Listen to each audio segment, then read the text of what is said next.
मुंबईला आल्यानंतर पहिल्यांदा मी मुंबई सेंट्रलला चालले. येस, तुम्ही अगदी खरं ऐकले. सो नमस्कार, मी कोकण कन्या सुचिता स्वागत करते तुमचं पुन्हा एकदा माझ्या नवीन अशा व्हिडिओमध्ये. आज मी चाललेले सकाळी 4 वाजता स्पेशली मुंबई सेंट्रल बघायला. तुम्हाला वाटत असेल काहीतरी वेगळं, तर येस, मी मुंबई सेंट्रलला चालली आहे आणि तिथून पुढे कुठे जाणार आहे, काय जाणार आहे हे तुम्हाला मी पुढे सांगेल. त्यासाठी ब्लॉग पुढेपर्यंत बघा. सो आजच्या ब्लॉगमध्ये मी तुम्हाला ठाणे टू मुंबई सेंट्रलचा प्रवास दाखवणार आहे, तेही ट्रेनने, बिकॉज मी रेअर केसमध्ये ट्रेनचा प्रवास करते. सो चला, चालले मी. आता मी आमच्या किसन नगरवरून ऑटो पकडले आहे. सकाळची 4 वाजलेले आहेत आणि ऑटो नशिबाने मिळाले. तर हे आहे आपलं ठाणा स्टेशन. तुम्ही बघू शकता सकाळी सकाळी खूप लोक झोपलेली असतात इथे, बिकॉज कुठून येतात, बनलेली असतात. सो ट्रेन लेट असल्यामुळे सकाळी झोपतात इथे. मी आता तिकीट काढते. मुंबई सेंट्रलची तिकीट काढलेली आहे. माझा प्रवास सुरू. तर आता मी ठाण्यावरून ट्रेन पकडलेली आहे.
सकाळी एक मात्र प्रवास करायला ट्रेनचा इतका भारी आहे की ट्रेन आपल्याला खाली मिळते.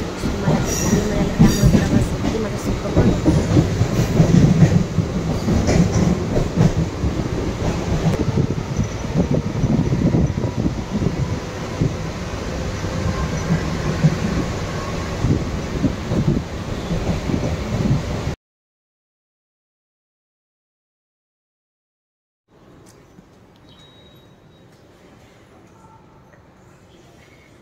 तुम्हाला माहिती आहे का, सकाळी सगळ्यात पहिल्यांदा पर्सन्स आले म्हणजे लोक आले ना की पहिले आपली झोपायची जागा बघतात.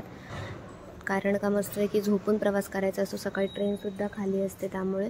सो हे काका बघा किती मस्तपैकी झोपून प्रवास करत आहेत आणि अगदी सिक्युअर आहात. त्यांनी त्यांची जी सोबत आणली पिशवी व्यवस्थित सेफ जागी ठेवलेली आहे. प्रवास देखील चाललेला आहे.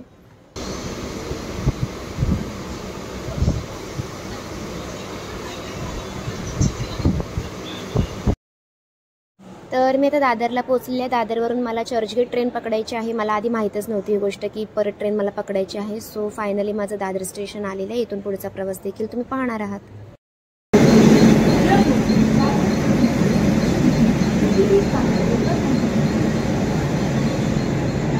तर आता मी दादरला पोचले. दादरवरून फास्ट ट्रेन पकडणार चर्चगेट आणि मग तिथून पुढे जाणार मुंबई सेंट्रलला.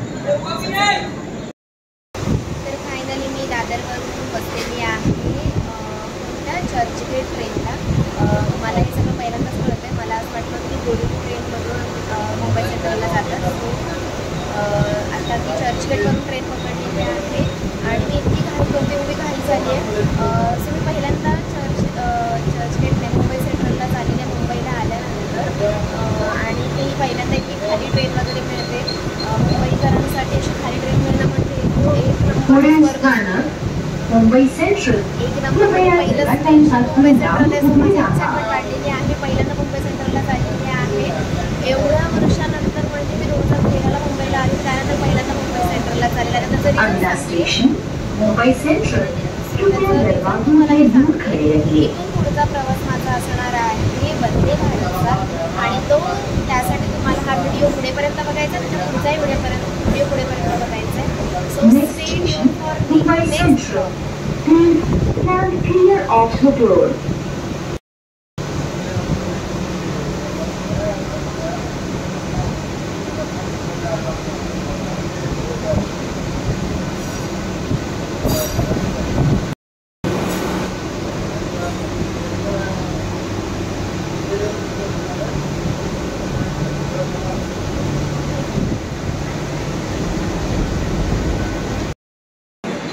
फायनली पहिल्यांदा मी आलेले आहे मुंबई सेंट्रलला.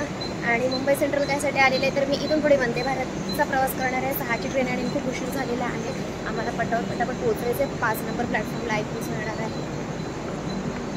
सो अशा प्रकारे माझा हा ब्लॉग आवडला असेल तर लाईक करा, शेअर करा, सबस्क्राईब करा आणि पुढच्या ब्लॉगसाठी स्टे ट्यून. Bye bye.